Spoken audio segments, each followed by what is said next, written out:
Et Sud Radio, parlons vrai, vous pouvez d'ores et déjà nous appeler au 0826 300 300, réagir également sur les réseaux sociaux, Twitter et Facebook. Vous connaissez le principe, avec nos débatteurs, on fait le tour de l'actualité du jour et à chaque fois, on ne manque pas de sujets pour débattre et nos débatteurs sont en train de s'installer.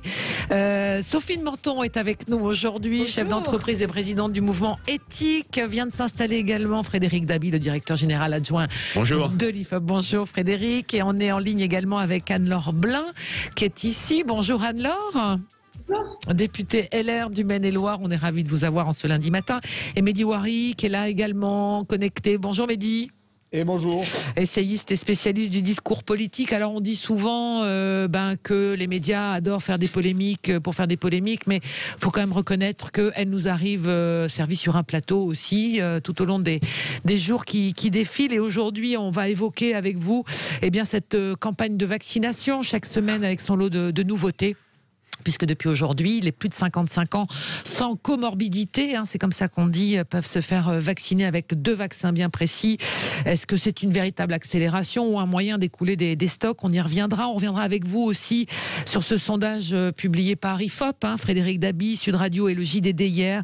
Le retour du duel Macron-Le Pen, est-ce qu'il est véritablement inévitable à un an de la présidentielle du premier tour? Sans doute. Et puis à propos d'élections et de politique, ce débat qui revient sur les élections régionales. Est-ce qu'elles auront vraiment lieu au mois de juin? La question est posée par l'exécutif auprès des 36 000 maires de France qui doivent donner la réponse jusqu'à midi. Il y aura des débats également avec les parlementaires cette semaine. Mais à quoi joue le gouvernement? On se posera bien évidemment la question et vous nous appelez au 0826 300 300. Mais on commence tout de suite par vos coups de cœur et vos coups de gueule de l'actualité. Honneur à vous, mesdames. Sophie de Menton, qu'est-ce que vous voulez mettre en avant? C'est un coup de cœur. Figurez-vous qu'il y a... d'ailleurs, elle a un nom merveilleux, elle s'appelle Marie-Françoise Lheureux. Et elle a décidé d'offrir une retraite aux animaux de laboratoire. Moi... Ça me va droit au cœur. Et j'ai un beagle. Et figurez-vous que les beagles, ce sont les chiens préférés des laboratoires. Ils sont tellement gentils qu'on peut leur faire n'importe quoi, ils ne mordent jamais. Oui. Et donc, c'est vrai on teste nos vaccins, on teste tout ce qui est nécessaire à notre santé auprès des chiens, des chats, des chevaux, des lapins, des rongeurs, des primates et bientôt les crabes. Et là, cette femme a décidé, alors après, quand ils ont bien servi, c'est déjà pagaie comme vie, on les euthanasie.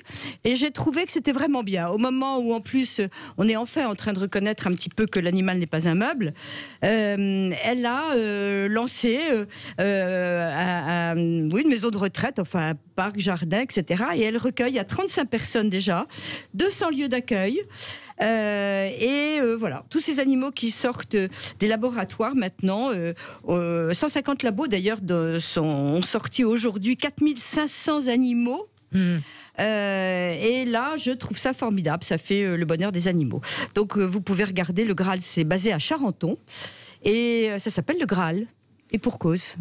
Bien, quelqu'un. C'est un coup de cœur, il faut bien ça quand même. Oui, surtout que les animaux de laboratoire, ils sont passés un peu sous les radars. Complètement, là, on fait ce qu'on veut. Heureusement, il y a quand même L'Oréal, etc. Maintenant, il n'y a plus de tests des produits de beauté, on ne le fait plus en principe sur les animaux.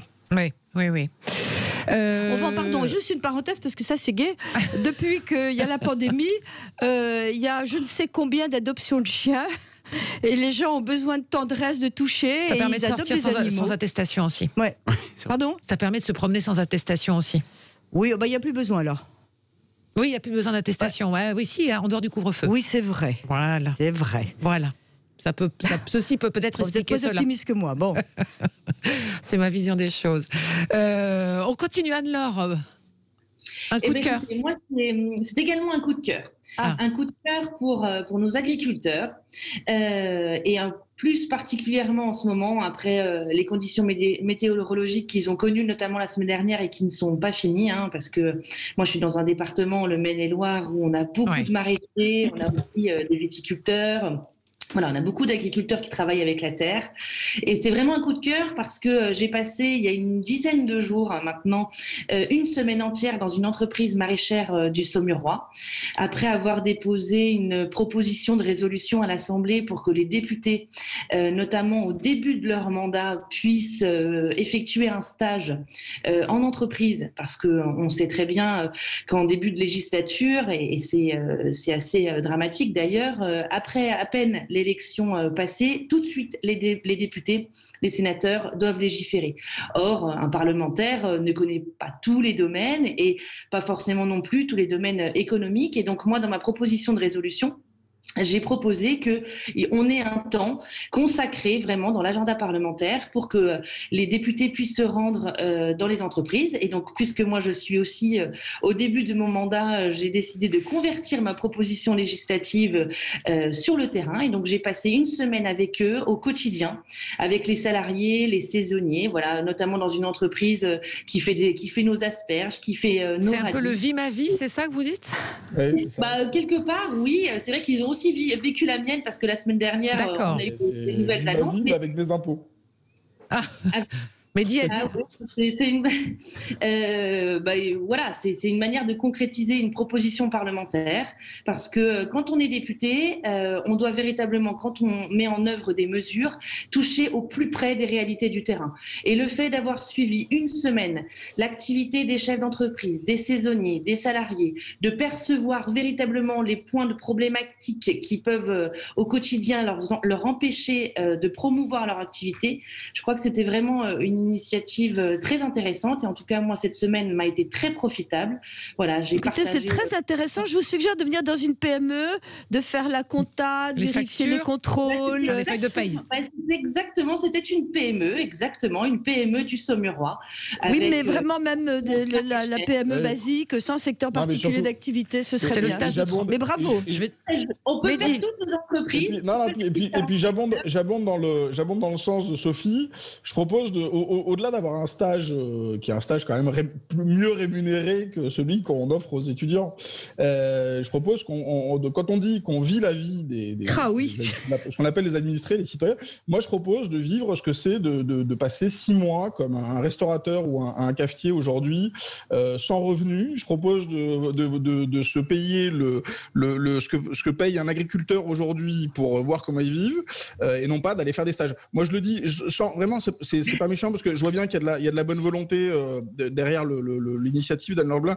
Ce qui me désespère toujours un petit peu avec les politiques, c'est cette espèce de croyance selon laquelle il connaîtrait mieux le terrain en allant quelques jours s'immerger dans la vie des vrais gens, etc. C'est pas mal aussi. C'est mieux que rien, mais c'est vrai que c'est complètement éloigné de la réalité. Moi, j'avais proposé ça. Attendez, je vais finir là-dessus, mais la seule façon en réalité d'avoir des politiques, et là-dessus, c'est un bon point pour le coup que moi je décerne vraiment à Macron, parce qu'il avait vraiment fait un énorme effort. On l'avait moqué à l'époque en disant qu'il avait fait un casting, mais en réalité, Macron avait fait quelque chose d'assez intéressant. Alors évidemment, il avait choisi des députés qui étaient plutôt à sa main, entre guillemets, c'est ce qu'ils étaient choisis de façon assez opaque dans le système de la République en marche, mais il avait vraiment voulu faire cet effort d'aller chercher des gens qui n'avaient pas des carrières politiques, qui n'étaient pas des politiciens professionnels. Et il y avait une forme de promesse qui n'a pas forcément été tenue pendant le quinquennat, etc., pour plein d'autres raisons. Mais en tout cas, dans le casting qui avait été fait par En Marche à l'époque, moi j'avais trouvé ça assez radical et plutôt bien vu. Et on voit bien le résultat. Non, alors avec des défauts et des qualités. C'est-à-dire que moi, je crois pas que la majorité parlementaire, je vais être honnête, je crois pas que la majorité parlementaire fonctionne moins bien en réalité que sous Hollande. Voilà. Vivre ma vie de parlementaire, vous verrez comment est traité. Les citoyens pourraient vivre la vie de parlementaire, on pourrait inverser les rôles aussi. Anne Lerblin, pour le coup, moi les bisbilles avec vos petits camarades de classe ne me concernent pas. Ce que je dis, c'est que ce que je dis simplement, c'est que Macron a effectivement fait croire que à gauche, à droite, on pouvait prendre toutes les bonnes idées. Non, mais il n'a pas fait croire, il n'a pas fait croire, il a pris des gens normaux entre guillemets. Mais c'était pas idiot. C'était pas idiot, ça partait plutôt d'une bonne volonté. Bon. Des gens de la société civile, il y en a eu d'autres il y a d'autres partis, il y a eu d'autres tentatives précédemment dans d'autres gouvernements de faire entrer des gens de la société civile dans des cases politiques. C'est tellement bloqué comme monde que c'est vrai que c'est très difficile, que ça finit par devenir un métier, ce qui est navrant. Mais je vous donne une anecdote amusante. On avait lancé au sein du mouvement éthique que je préside le fait justement d'inviter des parlementaires chez nous, et j'avais proposé ça au Sénat. Et je me souviens toujours d'avoir eu un sénateur qui avait demandé ce qu'il devait inaugurer et quel jour. Alors que je lui demandais de venir passer 1, 2, 3 jours dans l'entreprise. Ouais. Et donc, c'était même pas compréhensible pour eux. Ouais. Bien sûr. Non, mais Frédéric Dabi. Je trouve que ce qui est dit... attendez, Frédéric Dabi. Ce qui est dit est plutôt en fait, intéressant. Moi, je ne crache pas loin de là sur ce côté vie ma vie. C'est vrai que la principale critique adressée au personnel politique, c'est la déconnexion par rapport au réel. Bien sûr, une semaine sans doute ne suffit pas, mais c'est mieux que rien. Alors, sur le renouvellement en 2017, il a été très fort. C'est le plus fort depuis 1981, où il y avait les députés socialistes barbus, les enseignants qui étaient entrés en masse à l'Assemblée nationale. Il y a eu, si je dirais, le meilleur et le pire. Le pire, parce qu'il y a eu des erreurs de casting catastrophiques, parce que, la politique, c'est un métier, la professionnalisation de la politique, c'est quelque chose. Et puis, il y a eu des personnes extrêmement proches du terrain qui ont pu, je dirais, être sur une logique de Monsieur Smith au Sénat, de voir un peu comment fonctionnait une assemblée. Et certains font des parlementaires à gauche comme à droite, voire chez En Marche, parce qu'à droite aussi, il y a eu beaucoup de renouvellement avec des députés issus du monde rural. Ils ont pu apporter beaucoup de choses. Oui, tout à fait. Il nous reste apportent beaucoup de choses. Enfin oui, c'est un autre sujet. Mais dans un contexte d'un pouvoir exécutif contraint, bien sûr. Tout est bloqué, ils ont les sujets la veille. Mais est-ce que, pardonnez-moi, mais la question, est-ce qu'ils sont, je parle des parlementaires, est-ce qu'ils sont si déconnectés tous de la réalité? Non, je pense pas. Est-ce qu'ils n'ont pas aussi, je sais pas moi, par exemple... C'est le système qui est compliqué. Je crois pas que est-ce que c'est un faux procès qu'on leur fait souvent? Probablement. Enfin, je pense que l'abrogation du cumul des mandats a paradoxalement fait du mal, puisque l'élu le plus en phase avec le terrain, c'est le maire. C'est le conseiller départemental. C'est quelqu'un qui a apporté d'engueulade ou de baffe, comme disait à une époque Gérard Larcher. Alors que là, nous avons des députés qui, s'ils ne jouent pas le jeu, s'ils ne vont pas en circonscription, personne ne leur reprochera. Même si, ils le payeront sans doute en 2022. Mais voilà, on n'a pas cette pression du mandat local. C'est là que moi j'ai un petit désaccord avec Frédéric, c'est qu'en réalité, le cumul permettait une chose qui était absolument terrible dans l'ancien système, qui était de créer des fiefs. Et donc, on avait des élus qui commençaient... vous savez, les maires, c'est déjà des fiefs. Comme conseiller municipal, puis ensuite qui était élu maire, qui cumulait avec la fonction de conseiller départemental, enfin, à l'époque conseiller général, conseiller régional, député. Le Saint Graal, on était sénateur à vie quand on avait bien travaillé.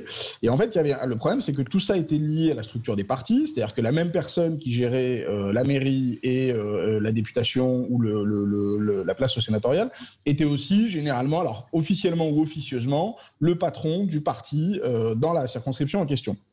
Sous forme de circonscription pour la droite, sous forme plutôt de circonscription législative, sous forme plutôt de circonscription municipale, donc au niveau plutôt des mairies, c'est ce qu'on appelait le socialisme municipal pour ce qui concernait le PS. Et donc on avait un système hyper concentré où à la fin, en réalité, tout était nécrosé. C'est-à-dire que c'est pour ça qu'on a eu des régions entières qui étaient hyper clientélistes, où on distribuait des logements sociaux à tout va pour pouvoir garder sa section socialiste, etc. Je vois Anne-Laure qui fulmine.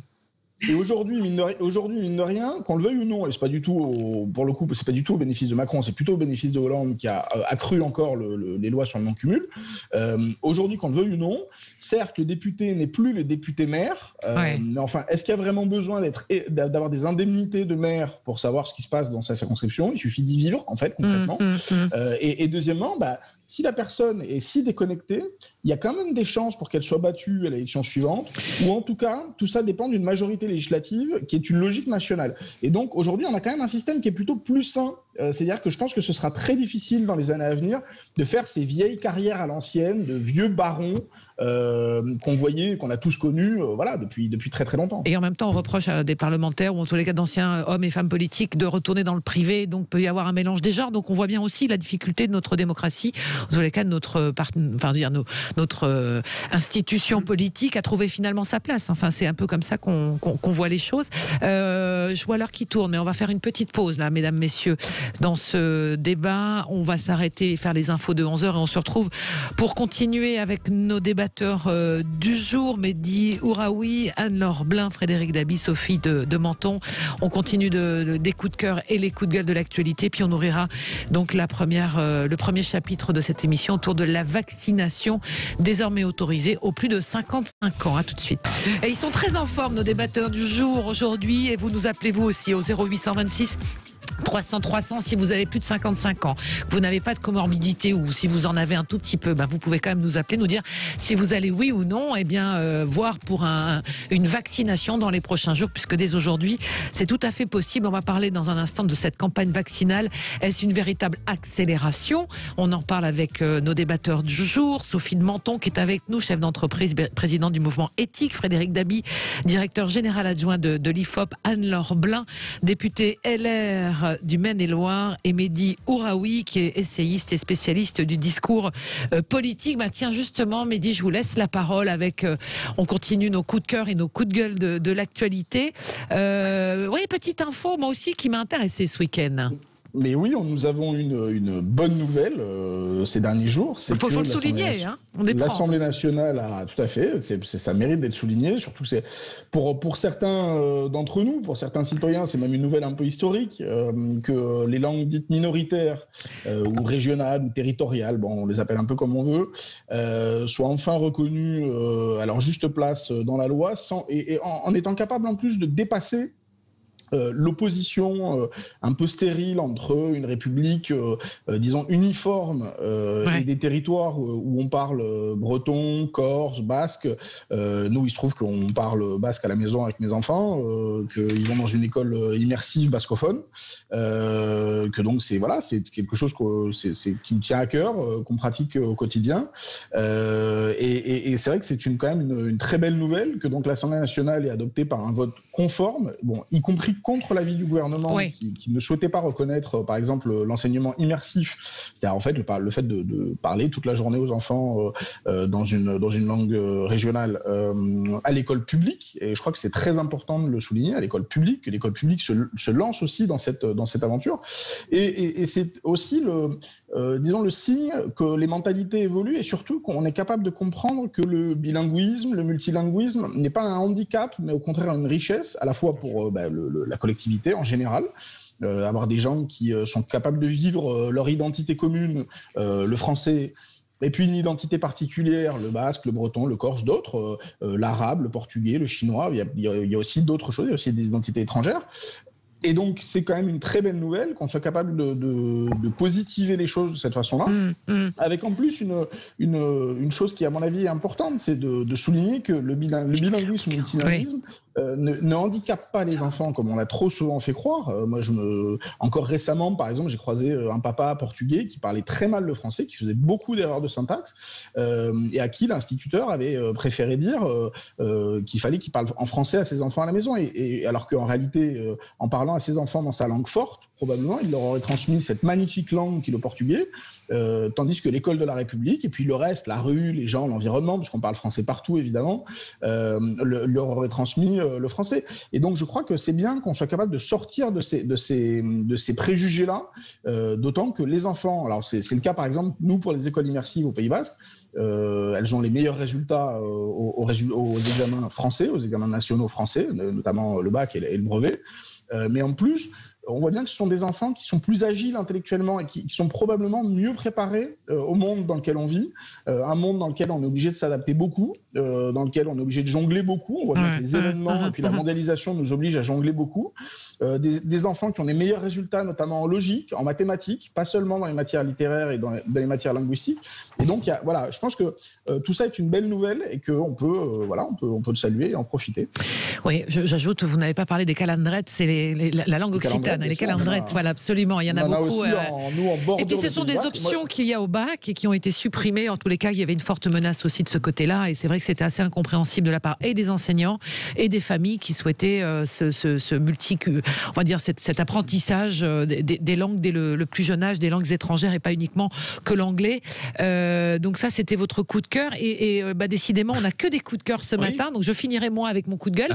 Mais votre coup de cœur, Frédéric? C'est moins un coup de cœur qu'une sorte de remarque, une sorte d'éclairage. Et je vais parler de l'école comme Mehdi Ouraoui l'a fait, mais je vais parler de fiction. Ce soir, sur les 2 plus grandes chaînes françaises, il y a 2 fictions avec l'école au centre. Sur TF1, le remplaçant avec le sympathique Joe Star. On avait Elena Noguera tout à l'heure qui joue le rôle d'un professeur remplaçant, décalé, au look sympathique, qui s'inspire vraiment du cercle des poètes disparus et qui va embarquer ses élèves. Sur France 2, il y a l'école de la vie. Alors, je n'ai vu aucune de ces fictions, bien sûr. C'est un instituteur qui connaît un drame personnel et qui va se reconstruire au fur et à mesure des épisodes avec le contact de ses élèves. Ce qui est intéressant, 2 fictions différentes, des thèmes différents, mais qui place l'enseignant au cœur du film. Et alors, bien sûr, ce n'est absolument pas original. Ça fait très longtemps que l'école, les instituteurs, les enseignants sont présents dans les œuvres de fiction. Bien sûr, on pense à Victor Novak, Gérard Klein, l'Institut qui nous a... Tout ça, voilà,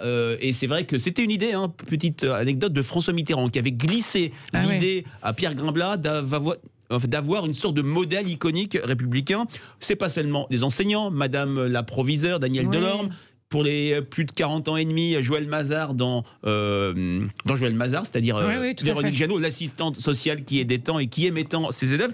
Moi, ce que je trouve assez intéressant, c'est qu'il y a une dimension peut-être de réassurance. On est aujourd'hui à un moment où jamais la confiance dans l'école a été si faible. On avait fait avec Marianne et Sud Radio, je crois, une enquête sur les 1 an du mouvement des Gilets jaunes et on demandait aux Français qu'est-ce qui les énervait, qu'est-ce qui les mettait en colère. 2 items et qui symbolisaient ce mouvement des Gilets jaunes et ce qu'on connaît en ce moment. 1, le travail qui paye mal, et 2, la situation jugée très dégradée de grandes institutions, l'école et l'hôpital. C'était quelques mois avant la crise du Covid. Jamais les parents ont été aussi inquiets du devenir de leurs enfants. Il y a ce déclin, et à titre personnel, je le déplore vraiment fort, de l'école laïque au profit de l'enseignement privé. J'ai rien contre le privé, mais il y a vraiment des choses où, même chez des gens... On est tout à fait pour le privé, mais on aimerait que l'école publique soit au niveau. Mais merci Sophie d'être représentante de l'école privée. Voilà. Et donc on est vraiment dans un moment particulier. Et je trouve assez intéressant que la fiction, je n'ai pas vu ces œuvres, mais sans doute vont-elles présenter une vision idéalisée de l'école dans un contexte où jamais ce qui fait les pans et les fondements de l'école ne sont jamais effondrés. Je pense à l'école comme sanctuaire, mise à mal par l'affaire de Créteil, il y a maintenant 1 an et demi, 2 ans, et bien sûr l'affaire Samuel Paty. Moi, Frédéric, ce qui m'inquiète énormément, j'ai vu un très court extrait avec Joe Star, ça avait l'air sympathique, mais ce qui m'inquiète beaucoup, c'est pour être démago, généralement le prof, il est en jean quasi troué. Non, il est en pantalon de velours et tout. Là, c'est bien, mais peut-être, mais j'espère que ça ne va pas tomber. C'est pas le mauvais garçon. Tomber dans la démagogie, où on est là, le prof pour faire bien fait des fautes de français. Je parle du symbole et du. Ça dépend du feuilleton, le symbole. Il faut voir parce qu'on l'a vu, on en parlait avec Elena Noguera qui expliquait que effectivement Joe Star représente finalement ce professeur atypique qui raccroche aussi par sa personnalité certains élèves qui sans doute sont en train de casser la gueule, etc. Oui, enfin c'est une image d'aujourd'hui. Je n'ai pas complètement vu l'extrait que j'ai vu, mais c'est l'image aussi de ce que peut être certains, ou en tous les cas des établissements, en tous les cas l'image de certains établissements scolaires. Donc Christine, on a quand même un petit sujet, c'est que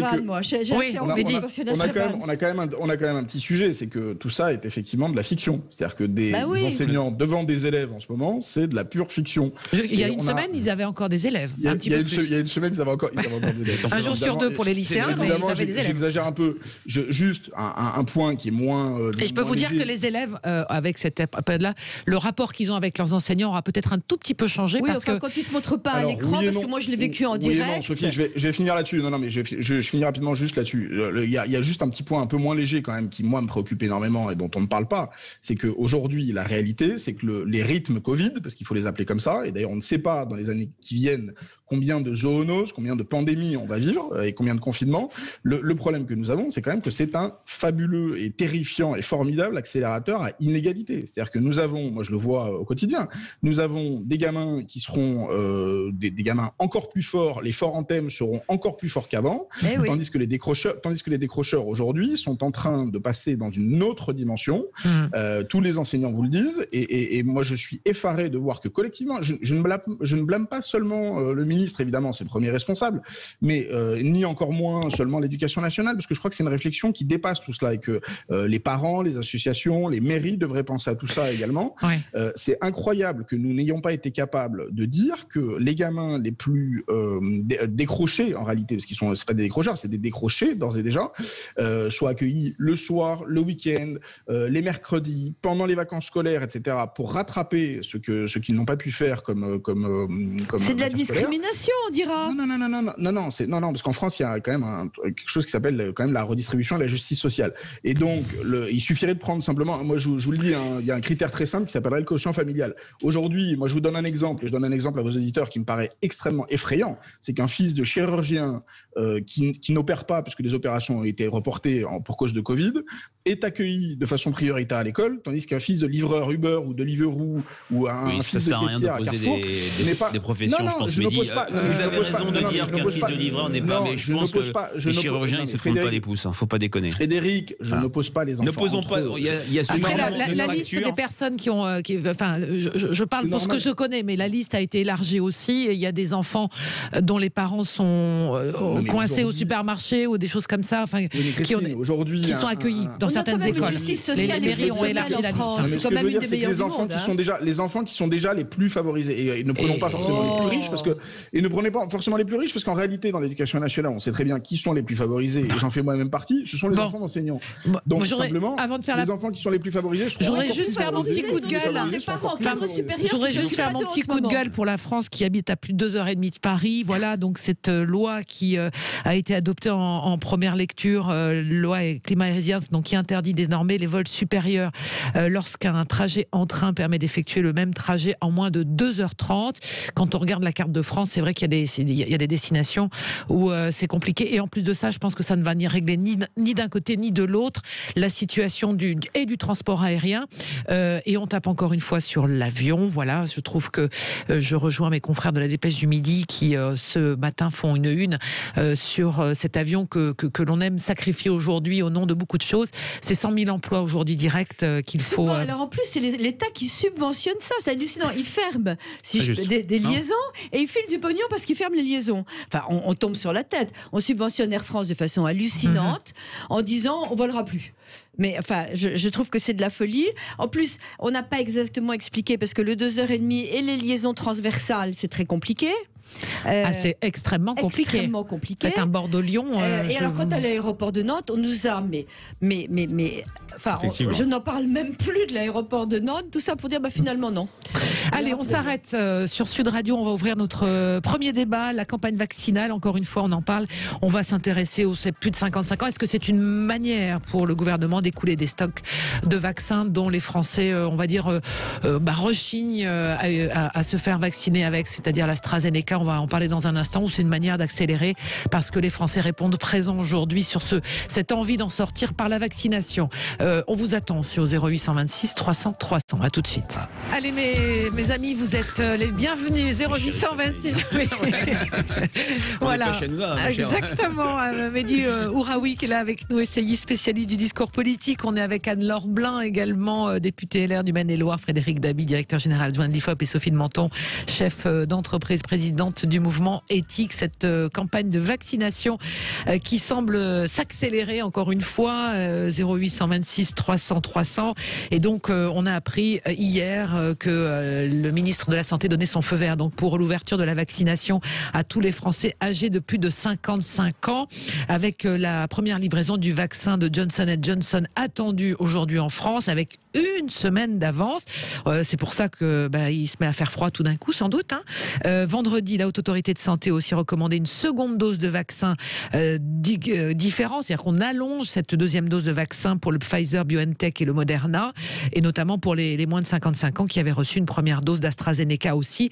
Eh bien, eux pourront se faire vacciner, mais avec un autre vaccin s'ils ont des doutes, évidemment, des craintes de thrombose atypique. Alors, cet espacement de la deuxième dose, cette cette ouverture aux plus de 55 ans, est-ce que c'est une manière d'accélérer encore un peu plus la vaccination? Est-ce que c'est une manière d'écouler les AstraZeneca qui ne trouveraient pas preneur? Enfin, je mets ça au conditionnel, mais c'est de l'affirmatif, puisque c'est une réalité sur le terrain. Qu'est-ce que vous en pensez? Anne-Laure Blin, qu'est-ce que vous en pensez de cette, on va dire, cette ouverture aux plus de 55 ans qui trépignait, sans comorbidité, on le rappelle? Mais je crois que de toute manière, je ne sais pas. Peut-être que c'est une opération de communication. On nous explique que la vaccination s'accélère, mais quoi qu'il en soit, le gouvernement doit permettre à tous les Français, quels qu'ils soient, et très rapidement, de se faire vacciner. Les personnels prioritaires, mais aussi les autres. Et je pense notamment aux enseignants. On est rentré depuis la semaine dernière dans une troisième phase du confinement. Et ce nouveau confinement s'explique par le fait que la vaccination n'a pas été assez vite. Donc il faut naturellement l'amplifier partout sur le territoire. Alors il y a quelques mois, on nous expliquait que le vaccinodrome n'était pas utile. Moi, j'en ai un qui ouvre depuis aujourd'hui. J'en ai un autre et je vais à une inauguration tout à l'heure dans ma circonscription d'un nouveau centre de vaccination. Donc tout ça, c'est très bien. Mais je crois qu'il ne faut pas perdre de vue que pour qu'il y ait une vaccination d'ampleur, il faut que nous ayons les doses. Et on peut mettre en place tout ce que l'on souhaite. Si nous n'avons pas les doses, ça ne servira à rien. Ça, je suis bien d'accord avec vous. Et ce qui est terrible, c'est que... Alors, en plus, on se pose la question, mais ça me fait penser à cette histoire très drôle à quelqu'un qui demande à un médecin, docteur, qu'est-ce que je dois penser de ces vaccins? Et le médecin qui lui dit, écoutez, je sais pas, je suis pas journaliste. Donc, oui, on nous demande indéfiniment ce qu'on doit penser de ça. Alors d'abord, pour les stocks, j'ai envie de dire que on n'écoule pas des stocks, puisque maintenant, tout le monde est paniqué sur AstraZeneca, tout le monde décommande. Alors là, on ne peut pas dire qu'ils vont être périmés, ils vont être fichus, alors qu'on a une chance d'avoir une thrombose, autant, vous l'avez dit tout à l'heure d'ailleurs, que d'être foudroyé. Oui. Donc déjà, on a découragé toute une partie de la population. Ensuite, on joue avec des âges. Pardonnez-moi, dès qu'on est 52 ans ou 56 ans, quelle est la différence pour la thrombose? C'est un manque de bon sens qui est complètement fou. Ensuite de ça, je suis tout à fait d'accord, on fait des vaccinodromes sans dose. Ensuite de ça, on empêche indéfiniment ceux qui peuvent de faire quelque chose. Rachida Dati a un centre formidablement bien géré dans le 7e arrondissement, avec l'aide d'ailleurs de boîtes privées du mouvement éthique. On a menacé de la fermer parce qu'elle donnait les doses le soir au personnel enseignant. Elle vaccinait le personnel enseignant le soir. Et la maire de Paris en a fait une affaire politique et a voulu faire fermer le centre de vaccination. Je crois que c'est pas la maire, c'est plutôt les autorités de santé. Les autorités de santé par rapport à Rachida Dati. Non, alors c'est Anne Hidalgo qui a appelé le préfet de Paris pour faire fermer le centre parce que c'était pas légal. Voilà, déjà, alors là-dessus, elle a eu tous les contrôles qui ont dit que ça allait. Ensuite de ça, dans les aberrations, on interdit. Boiron vient de sortir le premier test, le laboratoire français, il vient de sortir l'homéopathie déremboursée, en passage, vient de sortir un autotest. Bon, les autotests, les labos, le lobby des labos, dans les entreprises, on n'a pas le droit d'en avoir. Nous, on voulait donner des autotests à nos salariés. Terminé, on n'a pas le droit. Tout est comme ça, indéfiniment, avec une gestion qui était vraiment plutôt pro-Macron, etc. J'en peux plus. Les contradictions, l'absence de bon sens, les interdictions, les lobbies pharmaceutiques et laboratoires, je n'en peux plus. Pardon. Frédéric, oui, un coup de gueule. Moi, alors, c'est un coup de gueule, on est un peu sorti de la vaccination. Ce que je trouve assez en fait intéressant, c'est que pour l'instant, dans nos enquêtes, peut-être que ça va bouger parce qu'on a une opinion qui bouge beaucoup, qui s'est un peu réseau socialisée avec cette crise. On n'a pas d'effet de crainte AstraZeneca sur l'intention de se faire vacciner. Est-ce que ça n'est pas comme pour la crainte du vaccin, pardonnez-moi, on va dire un effet d'optique, on va dire grossi par les médias. J'ai envie de vous dire ça. Est-ce qu'on n'a pas, nous, grossi le fait que les Français, soi-disant, ne voulaient pas se faire vacciner alors qu'il y a une appétence à se faire vacciner? Est-ce qu'on n'a pas grossi? Demandez autour de vous. Alors, je vais vous dire. Alors, c'est très intéressant, votre question. Au mois de décembre, il y a eu des conclusions très hâtives sur les enquêtes d'opinion qui étaient les Français sont contre les vaccins. C'était bien sûr. Est-ce que ça n'a pas figé le gouvernement? Il n'y a que 10-15% d'anti-vax, ça fait déjà du monde, mais les Français étaient sur une position attentiste. Maintenant, ils sont clairement dans une volonté de se faire vacciner, puisque c'est compris comme le meilleur moyen de retrouver le chemin des jours heureux, le cours de la vie normale, etc. Et ce qui est assez notable, c'est que les polémiques AstraZeneca, bien sûr, ça et là, sur le terrain, vous allez me dire, oui, j'ai entendu dire qu'on refusait l'AstraZeneca, ou bien ce qu'on entend dire au Chili, en Colombie-Britannique, que malgré le vaccin, on reconfine, ça n'a pas, pour l'instant, altéré la propension, la disposition à se faire vacciner, même si, et là je rejoins Sophie, les critiques vis-à-vis de la gestion de l'exécutif sont maintenant extrêmement sévères, même si elles ne touchent pas le président directement. Mehdi. Oui, moi je trouve qu'il y a un contraste assez saisissant entre, c'est ce que vient de dire Frédéric, les critiques qui sont désormais unanimes quasiment sur la politique du gouvernement. Je vous prends un exemple tout bête, je dois confier, nous devons avec ma femme confier nos enfants à ses parents, on ne sait pas, et donc ils habitent dans une autre région, une région qui vous est chère puisqu'ils habitent à Toulouse, Christine. Il faut qu'ils aillent au parc des expos de Toulouse. On ne sait même, non mais alors eux ils sont vaccinés, mais on ne sait même pas, certains sites, on a fait les recherches, comme tous les Français, on ne sait même pas si, par exemple, il y a besoin d'un test PCR pour faire le trajet. Non. Parce que non. Alors, je me suis renseigné, effectivement, la réponse est non, donc je le dis à tous les grands-parents qui nous écoutent, à tous les parents qui nous écoutent, je les rassure. Mais enfin, moi, ça m'a bien pris 2 heures, en fonction des sites, etc., qui donnaient des informations différentes, pour trouver l'information. Et donc, il y a quand même alors, ça, c'est plutôt le négatif. L'aspect positif des choses, c'est ce que vient de dire Frédéric. C'est que quand même, on pouvait avoir, en raison de cette grande désorganisation et de cette incapacité à transmettre de l'information fiable, on pouvait avoir un mouvement d'opinion très dangereux, anti-vax, anti-démocratie, anti-science, qui pouvait éventuellement se développer dans les derniers mois. Et on voit bien que les Français ont été plutôt sereins et ont été plutôt sages, en dépit d'ailleurs des confinements, en dépit de la brutalité des décisions qui étaient prises par un Conseil de défense dont on ne connaît pas la composition, qui prend des décisions un peu opaques, etc. Et je trouve que nos concitoyens ont été extrêmement sages et qu'ils ont notamment évité de rompre avec cette grande tradition française, qui est la tradition de Pasteur, qui est la tradition du lien avec la science, la médecine, les vaccins, etc. Ce sont un peu des mots, tout ça. Parce que Pasteur... Non, pas tout à fait. Non, mais pas tout à fait, parce qu'il y a eu évidemment d'énormes cafouillages. Alors, on parle de Pasteur, mais typiquement à l'Institut Pasteur, cette espèce d'histoire folle, où pour des raisons administratives, on n'a pas de vaccin français parce que des caciques administratifs se tirent la bourre les uns les autres. Mais je trouve que quand même, dans l'opinion, et même si on a eu des moments de volatilité que Frédéric a souligné, mais à un moment qui était tout à fait normal, puisqu'on ne savait pas de quoi seraient faits les vaccins, on ne savait pas dans quelles conditions ils étaient produits, les informations étaient plus on ne savait pas. Il n'y a jamais eu autant de littérature autour de la vaccination et de comment ces vaccins ont été. Ce que je veux dire, c'est qu'il y a un élément insécurisant, évidemment, pour une opinion, dans le fait en plus d'entendre qu'on est la 6e puissance mondiale, que toutes les autres puissances sont capables de produire leurs vaccins, et que nous, on se demande si on aura les bons frigos, quoi. Il y a évidemment un élément qui ne peut pas rassurer l'opinion quand on en est là. Et donc, je trouve que quand même, en dépit de tout cela, les chiffres que nous donne Frédéric sont extrêmement rassurants. Il n'y a pas d'autres pays où les gens refusaient de se faire vacciner. Je comprends très bien. Mais les Français se sont pas... Enfin, je veux dire... Non, d'accord. Il y a eu des manifestations. Tous les pays étaient enthousiastes. Mais est-ce que c'est pas nous que finalement avons grossi le trait sur des anti-vaccins qui étaient effectivement majoritaires? Peut-être. Ça, il y a eu quand même les manifestations en Allemagne, etc. Ouais. Sophie, c'est quand même. C'est aussi ça qu'on a vu. Alors attendons d'avoir les nouvelles règles pour la vaccination. Donc je rappelle le principe aujourd'hui, c'est qui changeront demain d'ailleurs. Qui peuvent encore changer demain. Ça c'est vrai aussi. C'est qu'on est servi sur ce sujet-là les plus de 55 ans, donc ils peuvent être vaccinés. Et on souligne aussi qu'on a parlé des enseignants. Pour l'instant, on n'a pas donné. Les enseignants sont effectivement dans les radars pour être vaccinés, mais ils n'ont encore pas de date précise pour l'ouverture de la vaccination, à moins qu'ils rentrent dans les critères qui sont développés aujourd'hui, sans présenter leur carte comme quoi ils sont bien enseignants. Allez, on referme ce dossier vaccination, quoique ça va peser évidemment sur l'échéance de l'année prochaine, cette crise du coronavirus. On revient sur notre sondage IFOP Sud Radio JDD, ce retour du duel Macron-Marine Le Pen. Est-ce qu'il est forcément inévitable l'an prochain à la même époque? On en parle avec vous et nos débatteurs du jour. À tout de suite.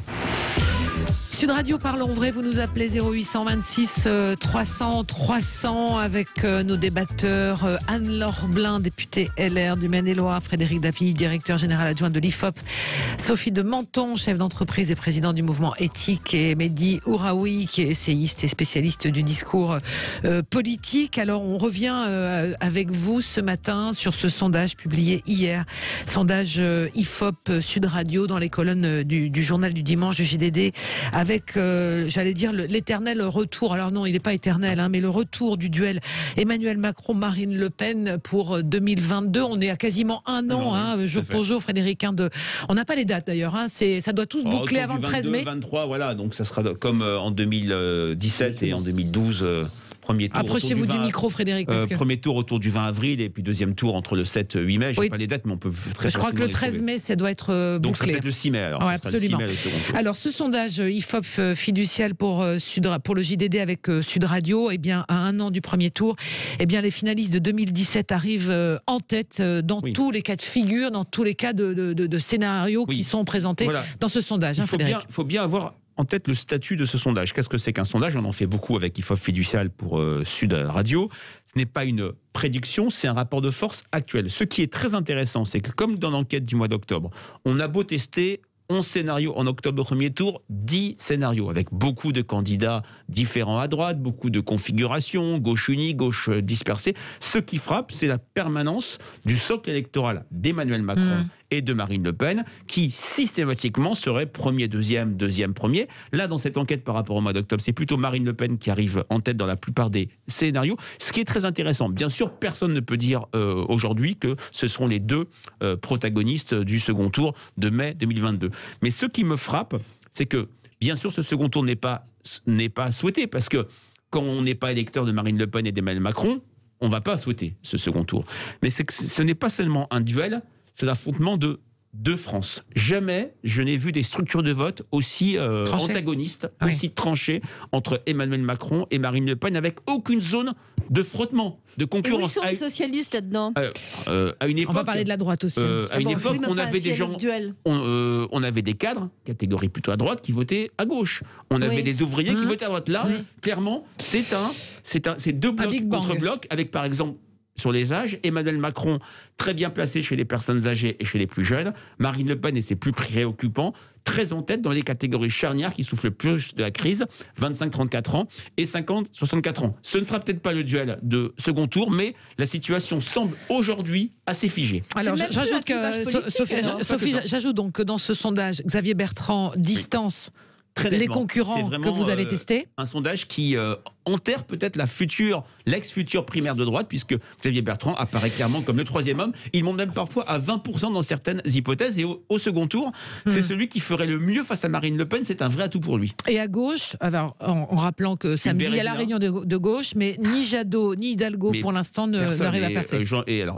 Mélenchon, déjà, avant de parler des différentes individualités. On a un total gauche que je n'ai jamais vu à un tel niveau sur la 5e République. Même en 2007, qui n'était pas un bon cru pour la gauche, on était à 31-32%. Là, on est à 26-27%. En 2012, c'était 40%. L'addition Hollande-Mélenchon-Joly. Là, on a une gauche disloquée, rétrécie. Et Jean-Luc Mélenchon fait un petit peu mieux que Yannick Jadot et Anne Hidalgo, mais lui, dans une logique de vote d'élimination, se fait écraser par Marine Le Pen au second tour. Mais Frédéric, j'ai envie de vous dire, dernière chose, c'est qu'aucun candidat n'est véritablement aujourd'hui figé. Enfin, les noms ne sont pas figés. Donc, l'offre n'est pas connue. C'est pour ça que j'ai averti au début de notre échange sur une prudence à avoir. Alors, qui veut réagir? Mehdi. Là où j'ai une petite nuance avec Frédéric, c'est que l'offre est en réalité plus connue qu'on ne le pense. C'est-à-dire que la réalité, c'est que ce qu'il vient de dire sur Xavier Bertrand, c'est que le candidat de la droite qui s'impose dans les derniers sondages, c'est quand même plutôt lui. Et le problème que nous avons, c'est l'offre de gauche. C'est-à-dire que nous avons une offre de gauche qui est inexistante en termes de personnalité, ou en tout cas il y a pléthore de personnalités mais qui ne perce pas, et surtout il n'y a aucune offre idéologique, il n'y a aucune offre politique. C'est-à-dire que personne n'est capable, si vous interrogez 10 Français, je ne sais pas combien sont capables de vous donner une idée, une grande idée. On savait, si vous interrogez les Français en 97, quand au législatif de 97, vous disiez Jospin, globalement les gens étaient quand même capables, il avait tellement martelé martelé 35 heures, Pax, ce genre. Voilà. Alors, il a pas martelé Pax, mais 35 heures, parité. Il a fait une campagne très forte sur la question de la parité. Moi, je me souviens. Il y a dans une élection, si vous dites Hollande 2012, bon, alors évidemment, on sait ce qui est devenu le slogan par la suite, mais c'était le changement, c'est maintenant. Mon ennemi, c'est la finance.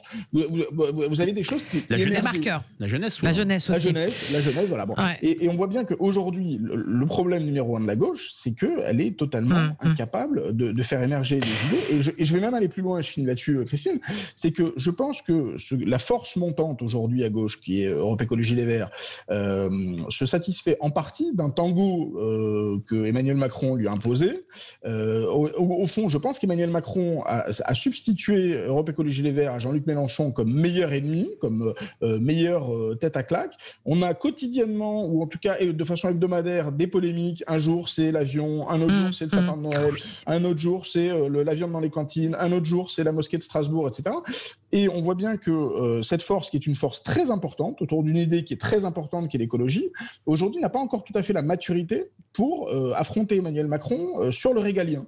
Et donc, on voit bien que les Verts, au fond, se satisfont qu'on parle d'eux. Ouais. Pour les régionales, pour les départementales, ça leur a réussi aux élections municipales, mais c'est un autre scrutin, peut-être. Exactement, et ils ne comprennent pas que ça permet à Emmanuel Macron de diaboliser la gauche et de les enfermer complètement dans un rôle qui les empêche de jouer le rôle premier dans l'élection présidentielle. Alors on voit dans ce sondage, Frédéric Dabi, Anne-Laure Blin pour les LR, on voit que Xavier Bertrand, finalement, le match est plié. Non, la machine à perdre va se mettre en route, pardon, mais ils vont vouloir se battre pour des primaires. Et donc, attends, on va. Anne-Laure, question. Comment vous l'avez lu ce sondage? Non mais arrêtons de vouloir gouverner avec des sondages et du sentiment. On gouverne pas, madame, là. C'est pas du gouvernement, c'est une photographie. Vous faites des prédictions. Vous faites des prédictions. Ce ne sont pas des prédictions, c'est ce que j'ai dit au début de mon échange. Avant la primaire de la droite, Alain Juppé devait gagner et vous avez été démenti. En 2002, Lionel Jospin ne passe pas le cap du... Pardon, vous n'avez rien compris sur ce qu'est un sondage. Excusez-moi, vous n'avez rien compris. C'est certain, c'est qu'on ne fait pas et on ne gouverne pas depuis un bureau à Paris. On gouverne quand on est sur le terrain. Et moi, ce que je vois sur le terrain, c'est qu'effectivement, les Français ne savent pas qu'ils ne se retrouvent pas dans leur politique. Ils ne se retrouvent pas dans le débat d'idées qui n'existe plus dans nos médias. Mais là, vous faites de la politique. On est en train d'essayer de comprendre ce que vont faire les Français. Non, je n'essaie pas de comprendre ce que vont faire les Français. Moi, je travaille avec eux et je suis à leur côté sur le terrain. Est-ce que Xavier Bertrand, est-ce que c'est logique qu'il s'est déclaré? C'est le seul à droite qui s'est déclaré. Vous pouvez prendre tous les candidats potentiels de la droite. Vous pouvez prendre Xavier Bertrand, Valérie Pécresse, Bruno Retailleau. Vous pouvez prendre tous les candidats, Laurent Wauquiez, et il y en a plein d'autres. Moi, simplement, ce que je dis, c'est qu'aujourd'hui, les Français en ont assez de cette homogénéité de pensée qui fait qu'on ne peut plus avoir... Ils en ont surtout assez. Tous les candidats de droite se battent entre eux. Attendez, parce que... Ce débat de Macron... On laisse Anne-Laure terminer. Oui, pardon. Ce débat Macron-Le Pen n'est pas inéluctable. Simplement, il sera inéluctable si dans nos médias, si dans le débat politique, on n'a plus de possibilité de parler et de débattre des idées. Alors, ça peut faire rire, mais c'est exactement, le débat est devenu totalement aseptisé et les Français en ont assez. On va voir ça tout de suite. Attendez, Mehdi, il y a Catherine qui nous a appelé, qui est au 0826 300 300. Pardonnez-nous, Catherine, bonjour. Bonjour Catherine. Bonjour, écoutez, je suis à peu près du même avis que la dame qui vient d'intervenir. Anne-Laure Blin. Parce que Anne-Laure Blin, pardon, je ne me souvenais plus son nom. Non, vous inquiétez pas. Écoutez, non, ce qui me chagrine, si vous voulez, c'est qu'en fait, les médias, j'ai l'impression qu'en fait, ce sont les médias qui mettent dans l'esprit des Français qu'il y aura de toute façon un duel entre Emmanuel Macron et Marine Le Pen. Et ça, c'est insupportable. D'autre part, effectivement, monsieur, vous dites que les sondages, c'est une photographie. Mais il n'empêche que sans arrêt, on ne fait des sondages que sur ces deux-là, et on le prend sur... On a testé 10 hypothèses différentes. Attendez, Frédéric, on va laisser terminer, puis Frédéric, vous réagirez derrière. Moi, je n'ai que 2 minutes pour parler. on ne parle que de Xavier Bertrand. Il y a d'autres candidats à droite. Ces candidats à droite, on ne veut pas les faire émerger. En l'occurrence, on n'en parle pas. Excusez-moi, on n'en parle jamais. On ne parle pas de Bruno, Renaud, je ne sais plus son nom. Bruno Retailleau. On ne parle pas. Allez-y, Catherine. On ne parle pas de, de Laurent Wauquiez. On ne parle que de Xavier Bertrand qui se détache. Excusez-moi, si c'est monsieur Xavier Bertrand qui est effectivement le candidat de la droite, il ne sera pas au second tour. De toute façon. Et d'autre part, je suis pour les primaires. C'est la seule façon de départager les gens à droite. Je suis pour ces primaires. Parce que si c'est monsieur Xavier Bertrand qui est effectivement prôné par les médias et par la gauche, il ne sera pas au second tour. Comme l'était d'ailleurs Alain Juppé, qui est remplacé par candidat de la droite, madame, Emmanuel il s'appelle Emmanuel Macron. Qui est remplacé par Emmanuel Macron, parce qu'Emmanuel Macron, c'est un Juppé, tout simplement. Un Juppé plus jeune. Voilà, c'est tout. Bon, alors maintenant, je dis que moi, c'est absolument pas inéluctable que ce soit Marine Le Pen et Emmanuel Macron qui soient au deuxième tour. Voilà. Merci beaucoup, Catherine, pour votre appel. Et voilà, ça s'entend, ce que dit Catherine, Frédéric. Ce que dit Catherine est complètement entendable et plutôt juste. C'est pour cela, en fait, madame, qu'on ne sait pas arrêter sur une seule hypothèse où on ne se serait pas fatigué. On aurait testé que Xavier Bertrand, puisqu'il est effectivement un peu plus audible en ce moment après sa déclaration de candidature. On aurait gardé que Yannick Jadot, alors qu'on a testé par exemple Éric Piolle. On a fait l'effort à l'IFOP et avec Sud Radio, que je remercie d'avoir commandité ce sondage, d'avoir interrogé 2000 Français, 2 fois plus que d'habitude, et d'avoir testé tous les premiers tours et tous les seconds tours possibles. N'oubliez pas la critique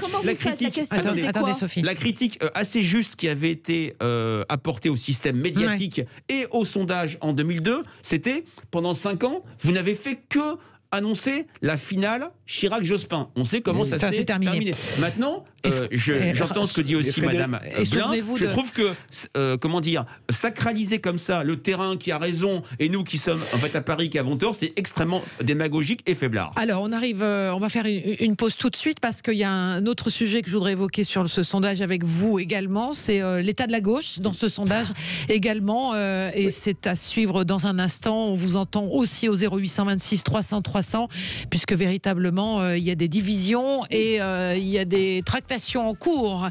Vont-elles arriver à leur terme? Ça, c'est une autre histoire. Allez, on en parle dans un instant et vous continuez de nous appeler au 0826 300 300 sur Sud Radio. On en parle avec vous. Allez, on continue ce débat autour de l'élection présidentielle avec ce sondage IFOP pour Sud Radio et le JDD avec le retour du duel Emmanuel Macron, Marine Le Pen pour le deuxième tour de la présidentielle. Si on votait aujourd'hui, c'est une photographie à l'instant T, on le précise et on le rappelle, et on va s'intéresser à l'électorat de gauche que vous avez testé dans ce sondage, parce que c'est pas une très bonne nouvelle. Si on arrête et on fige les choses aujourd'hui, c'est que même rassemblé, Frédéric Dabi, ça ne veut pas dire pour l'instant que le rassemblement fait la force. Tout à fait. Et ce sondage annoncerait. On met du conditionnel. Un troisième 21 avril pour la gauche. Ce qui est très intéressant, c'est qu'en 2002, c'était ce coup de tonnerre auquel personne ne s'était attendu. En 2017, beaucoup de gens de gauche disaient finalement Emmanuel Macron, c'est peut-être un candidat de centre-gauche. Je rappelle que son socle électoral du premier tour vient pour moitié de l'électorat Hollande. Là, on a, avant de parler même des différentes personnalités, on a un total gauche qui est faiblissime. Je le disais, c'était 40% en 2012, 32% en 2007. Là, on est à peine à 26-27%. Et puis, c'est vrai qu'on a une vraie difficulté. Et pour Jean-Luc Mélenchon, qui arrive certes en tête, mais à un niveau très éloigné de son score de 2017. Et l'axe, plutôt l'espace social-écologiste, écologiste-social, Jadot-Hidalgo, pour l'instant, ne prend pas. Alors, ça ne veut pas dire que ça ne va pas prendre plus tard, mais clairement, et je trouve que ce que dit Mehdi Ouaraoui était très juste, le problème, c'est que avant de parler mécano, union, rassemblement, en 74, la gauche part très unie, elle perd. En 80, il y a 5 candidats de gauche au premier tour, elle gagne. Donc c'est pas seulement une question d'union, c'est une question d'offre programmatique. Que dit la gauche aux Français? Elle est aujourd'hui, ici et maintenant, inaudible. Mehdi, ou peu audible. Mehdi, Oui, Parce qu'il y a une réunion, alors on rappelle pour nos auditeurs, voilà, samedi, il y a une union qui se profile, un grand rendez-vous à laquelle d'ailleurs ne participera pas Jean-Luc Mélenchon, mais Adrien Quatennens, mais a priori tout le monde devrait se retrouver, pas autour d'une table, mais en visio en tous les cas. Il y a plusieurs éléments qui posent problème. Bon, le premier, c'est que le seul sujet de conversation à gauche aujourd'hui, c'est en gros le déchirement identitaire et le déchirement sur la laïcité et l'union de la gauche. C'est-à-dire qu'en gros, à chaque fois que vous entendez un leader de gauche ces derniers temps, c'est pour parler de son petit copain sur la question de l'identité ou de la laïcité, alors généralement avec le débat islamo-gauchiste versus gauche laïque et républicaine, et de l'autre côté, des belles déclarations sur l'union de la gauche et l'unité de la gauche. Sauf que sur ces deux sujets, d'abord, la gauche a quand même beaucoup perdu en crédibilité. Ensuite, qu'on le veuille ou non, ils ne font pas partie des premiers items qui préoccupent les Français aujourd'hui. Quelqu'un qui se préoccupe de son emploi, qui se préoccupe de savoir si son gamin de 6 ans va devoir porter un masque encore 10 ans ou pas à l'école, ou qui se préoccupe tout bêtement de savoir comment il va payer son loyer, se préoccupe assez peu en réalité de savoir si le parti de monsieur machin et le parti de madame machin vont réussir à s'entendre aux élections régionales et aux élections départementales. Donc ce ne sont pas des items forts dans la tête de nos concitoyens. Et en plus, il faut quand même regarder, il faut faire un tout petit peu d'histoire récente, je vous rassure, pas très ennuyeuse, de ces 5 dernières années. C'est-à-dire que la gauche n'a pas saisi l'occasion de cet événement un peu extraordinaire qui a été l'élection d'Emmanuel Macron pour se rénover elle-même et pour se remettre en question après avoir été littéralement éradiquée du paysage politique comme l'a été la droite. Et donc, au lieu de faire ce travail pendant 5 années de fond, d'offres programmatiques et d'amener sur le devant de la scène un certain nombre de grandes idées, je pense par exemple à la question du revenu universel, qui est une des seules idées qui en réalité a percé dans le débat, mais il y aurait pu y en avoir 10, 15, 20, 30, voilà. Mais au lieu de faire ce travail-là pour rétablir un contenu programmatique à la fois radical et un peu nouveau et crédible en termes de gouvernement, ce travail n'a pas été fait. Et enfin, le dernier élément qui, à mon avis, n'est pas un élément tout à fait anecdotique dans la Ve République, et surtout quand on pense évidemment au pouvoir personnel, éminemment personnel, qui est celui du président de la République, c'est que les personnalités de gauche aujourd'hui, et la première d'entre elles, qui est Jean-Luc Mélenchon, qu'on le veuille ou non, ont été, ces dernières années, pris dans une forme de tourbillon où elles se sont progressivement décrédibilisées. Quand on voit la cote de popularité de Jean-Luc Mélenchon, il est frappant de voir qu'elle s'effondre systématiquement sur certains événements très particuliers. Évidemment, la perquisition, évidemment. Voilà. Donc on voit, c'est très frappant sur la courbe de popularité, de crédibilité présidentielle de Jean-Luc Mélenchon, de voir qu'elle s'effondre au gré d'un certain nombre d'erreurs tactiques qui ont été, et puis d'erreurs de comportement, évidemment, qui ont été commises ces dernières années. Et je termine sur un point, c'est que le sondage qui est extrêmement bien fait, moi je trouve que c'est un sondage qui est extrêmement, vraiment très intéressant, c'est une photo, on peut ne pas aimer la photo, ce qu'il y a sur la photo, mais la photo est extrêmement bien faite. Il y a quelque chose d'assez frappant, c'est qu'on parle du Front républicain pour ce qui concerne la gauche, parce que la gauche aujourd'hui est partie pour être éliminée au premier tour, mais en réalité on s'aperçoit en regardant les reports de voix que le Front républicain s'effondre en général et que il y a une frange tout à fait significative des électeurs de droite qui sont tout à fait prêts, en cas par exemple de candidature Mélenchon au second tour de l'élection présidentielle, qui sont tout à fait prêts à basculer massivement vers Marine Le Pen. C'est ça qui est intéressant. Voilà, et c'est extrêmement effrayant parce que c'est la première fois qu'on voit un basculement de cette ampleur-là. Et donc, Libération, par exemple, faisait sa une rapidement, sur je finis là-dessus, mais Libération faisait sa une sur les électeurs de gauche qui n'iraient pas voter Macron au second tour face à Le Pen. Mais en réalité, ce qu'on voit, c'est que ni les électeurs de gauche ni les électeurs de droite ne sont prêts désormais à faire ce barrage républicain. Voilà. Alors, je voudrais qu'on reste sur la politique. Il nous reste 5 grosses minutes à voir ensemble sur ce qui est en train de se passer autour de la réflexion de la tenue ou non des élections régionales. Donc, le principe, c'était que ces élections devaient avoir lieu. Elles ont été décalées, mais elles avaient lieu. Et une nouvelle consultation surprise a été lancée vendredi par les préfets auprès des 36 000 maires maires de France pour savoir s'ils considéraient que oui ou non les conditions allaient être réunies pour organiser ce scrutin des élections régionales. Sophie de Menton, est-ce que c'est compréhensible de s'interroger sur une tenue, compte tenu de la crise sanitaire, puisque je rappelle la Haute Autorité de Santé, enfin, en tous les cas, le Conseil scientifique recommande que seules les personnes vaccinées tiennent les bureaux de vote, par exemple, enfin, de prendre le maximum de précautions. Est-ce que le gouvernement et Emmanuel Macron ont raison de prendre des précautions en demandant aux maires s'ils étaient prêts à organiser le scrutin? Alors, si je réponds très, très, très intuitivement, etc., j'ai l'impression qu'en ce moment, les Français s'en fichent complètement des élections. Ouais. Pourtant, c'est des élections qui les concernent, parce que c'est des élections de proximité, mais franchement, on a la tête à autre chose, donc ça, c'est assez juste, sauf dans certains cas. Là, moi, ce que j'ai constaté, c'est qu'en fait, on a beaucoup glosé sur l'élection pendant le premier confinement, qui n'a pas été un facteur d'accélération, semble-t-il, du tout de la pandémie. Ça s'est très bien passé, ça a été très, très bien fait. Donc voilà. Ensuite, il est vrai aussi que au moment où on peut même pas s'asseoir une seconde à une terrasse pour manger un sandwich, dès que vous êtes assis, vous avez un PV. On a une espèce de révolte de se dire ah bon, et pourquoi on peut aller voter mais on n'a pas le droit d'aller visiter un musée avec une jauge. Enfin, il y a une espèce de contradiction permanente entre ce qu'on a le droit de faire.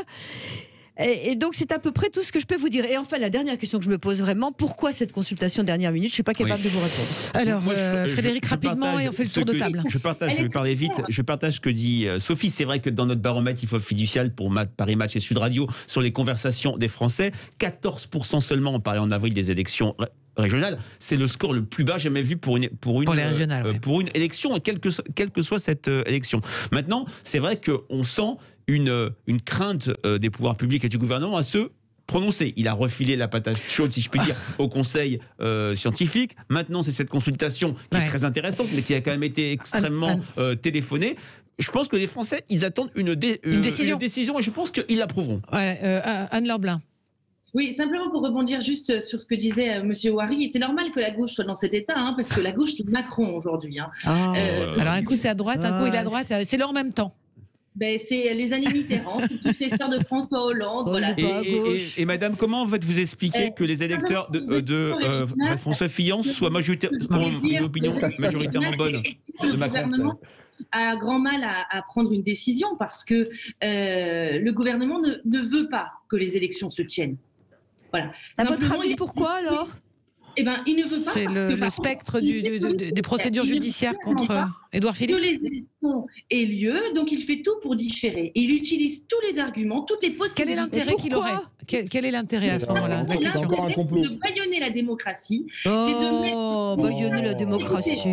Mais regardez les choses, comment elles se passent. Regardez les choses sur le territoire. Regardez les maires qui n'ont jamais... Attendez. Les confinements se sont déroulés successivement les uns après les autres. Les maires, les élus n'ont jamais été consultés de la même manière qu'ils ont été consultés depuis vendredi soir. Alors, je veux bien que vous trouviez tous les meilleurs arguments pour défendre le gouvernement. Personne ne défend le gouvernement. Alors, madame, c'est vous qui discréditez la parole politique parce que ça n'a pas de sens. Attendez, pas tous en même temps. Je ne la parole politique puisque je suis élue depuis septembre. Mais tout est dit. Alors, je vais poser une question. Vous considérez qu'il faut tenir le scrutin quoi qu'il advienne ? Laissez parler. Le scrutin doit naturellement avoir lieu parce qu'il y a eu un bon nombre de pays européens. Et parce que sinon, votre parti ne pourra pas se financer. C'est absolument pas ça, monsieur Ouari. C'est ça qui est triste, en fait. Vous vous rendez... C'est ridicule. Effectivement, aujourd'hui, on bâillonne la démocratie, on bâillonne la liberté des Français. On peut pas dire ça en France, franchement. C'est du Trump. Ils ne pourraient pas non plus choisir leurs représentants départementaux et régionaux. On verra. Attendez, parce qu'il reste très très peu de temps. Pour conclure, vous avez 30 secondes. Ça, c'est du Trump. Mais là, ça, on vient d'entendre du Trump Lidl. C'est-à-dire, c'est même pas. On vient d'entendre du Trump. Mais Anne-Laure Blin. Attendez, Anne-Laure, parce qu'on n'entend pas. On n'entend plus rien. On n'entend plus rien. Calmez-vous. calmez-vous. Là, on vient d'entendre du Trump Lidl. C'est-à-dire vraiment du Donc, vous bon considérez marché. qu'il faut tenir le scrutin Non, mais ce que je dis simplement, c'est que Frédéric vient de dire les choses. Les Français ont la tête ailleurs, ça ne les intéresse absolument. Non, mais alors pourquoi la consultation des maires alors ? Donc la consultation des maires, parce que Macron a voulu se couvrir et on comprend pourquoi. Moi, ce que je pense, c'est qu'en réalité, le sujet n'est pas le jour du vote, le sujet est la campagne. Et donc, on parlait à l'instant de qui serait avantagé ou pas dans une élection par les sondages, par les médias, etc. Moi, je suis désolé, mais enfin, dans une élection où les candidats, les nouveaux candidats ne peuvent pas faire campagne, alors que les candidats sortants sont à longueur de journée dans les médias locaux pour parler des confinements, pour parler des aides aux entreprises, etc. Évidemment qu'il y a une inégalité de traitement entre les candidats. Mais les petits partis politiques ont besoin de faire leurs petites, ont besoin de faire leurs petites affaires. Bon, quoi qu'il en soit, c'est un sujet qui reviendra sur la table puisque cette consultation, on a fini, Frédéric, désolé. La consultation se termine là dans 1 minute précisément puisque les maires avaient jusqu'à midi pour répondre. Il y aura un débat également avec les parlementaires cette semaine, donc le sujet reviendra dans l'actualité. Merci à tous les 4 pour ce débat ce matin sur Sud Radio, ce lundi 11 avril. Et on va retrouver dans un instant André Berkoff sur Sud Radio jusqu'à 14h. Et moi, je vous souhaite une très belle journée, un très bel appétit. Et dans un instant, c'est l'info de midi. À tout de suite.